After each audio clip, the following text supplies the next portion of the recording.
جب پورا ہندوستان کفر و دلالت میں ڈوبا ہوا تھا، لوگوں نے ہزاروں معبود اپنے بنا رکھے تھے، تب میرے مصطفیٰ نے خواجہ غریب نواز کو دین پھیلانے کے لیے ہندوستان کی طرف روانہ فرمایا۔ آقا کے روزے پر خواجہ غریب نواز موجود ہیں۔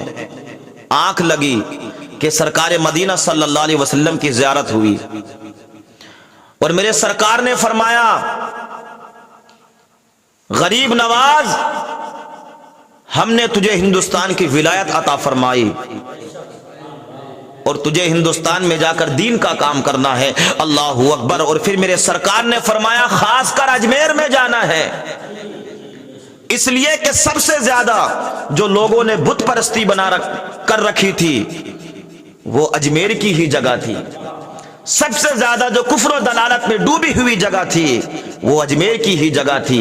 اللہ اکبر۔ میرے آقا نے فرمایا کہ غریب نواز جا، ہم نے تجھے ہندوستان کی ولایت عطا فرمائی۔ سیدنا خواجہ غریب نواز رضی اللہ تعالیٰ عنہ آقا کریم صلی اللہ علیہ وسلم کے روزے پر ہیں، مصطفیٰ کریم صلی اللہ علیہ وسلم کے خواب میں زیارت ہو رہی ہے۔ آقا کی بارگاہ میں عرض کرتے ہیں یا رسول اللہ، ہندوستان تو بہت بڑا ہے، آقا اجمیر کیسے پہنچوں گا؟ آقا ہندوستان تو بہت بڑا ہے، اس جگہ پر کیسے پہنچوں گا؟ بس میرے مصطفیٰ نے ارشاد فرمایا، او غریب نواز، جانا تیرا کام ہے اور اجمیر دکھانا میرا کام ہے۔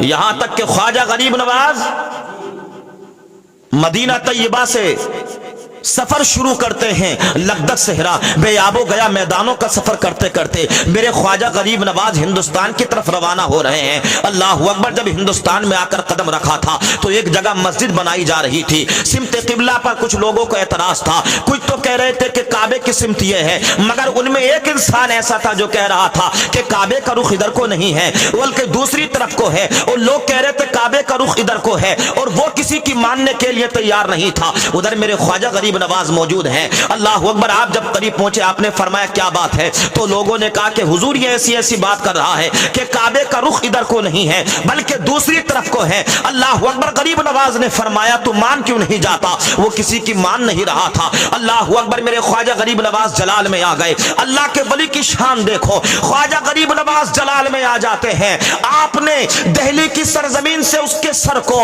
کعبے کی طرف کر دیا اور فرمایا بتا کیا نظر آ رہا ہے؟ تو اس نے کہا غریب نواز، اللہ کی قسم دلی سے کعبہ نظر آ رہا ہے۔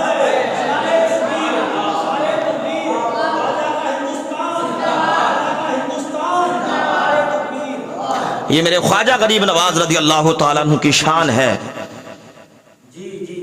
آتے چلے جا رہے ہیں، دین کا پرچم لہراتے چلے جا رہے ہیں۔ اللہ اکبر۔ لوگ کلمہ پڑھ پڑھ کے مصطفیٰ جان رحمت صلی اللہ علیہ وسلم کے دین میں داخل ہوتے چلے جا رہے ہیں۔ اللہ نے اتنا حسین و جمیل چہرہ میرے خواجہ غریب نواز کا بنایا تھا کہ لوگ چہرے کو دیکھ دیکھ کر اسلام قبول کر لیا کرتے تھے۔ پروردگار عالم نے وہ شان غریب نواز کو عطا فرمائی تھی کہ لوگ دیکھ کر کلمہ پڑھ کے مسلمان ہو جایا کرتے تھے۔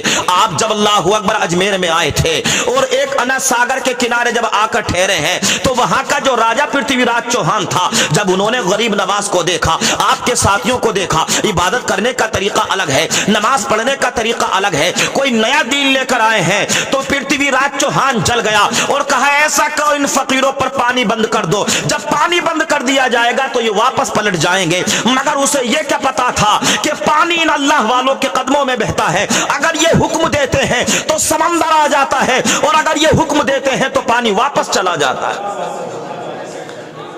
تو پرتھوی راج چوہان نے کہا کہ ان پر پانی بند کر دیا جائے۔ خواجہ غریب نواز پر پانی بند کر دیا گیا، آپ کے دیوانوں پر پانی بند کر دیا گیا۔ آپ نے قاصد کو بھیجا جاؤ نا ساگر سے پانی لے کر آؤ۔ اللہ اکبر۔ جب وہ قاصد گیا تو اس نے پہرا لگا ہوا پایا، دوڑ کر خواجہ غریب نواز کے پاس آیا، کہا حضور وہاں پر تو پہرا لگا ہوا ہے، راجہ پرتھوی راج چوہان نے فوج بٹھا دی ہے، آقا وہاں تک پہنچنا ناممکن ہے۔ اللہ اکبر۔ بس اتنا کہنا تھا کہ غریب نواز جلال میں آ جاتے ہیں، اپنے قاصد سے فرماتے ہیں، اپنے مرید سے کہتے ہیں او میرے مرید لے میرا کاسا لے جا،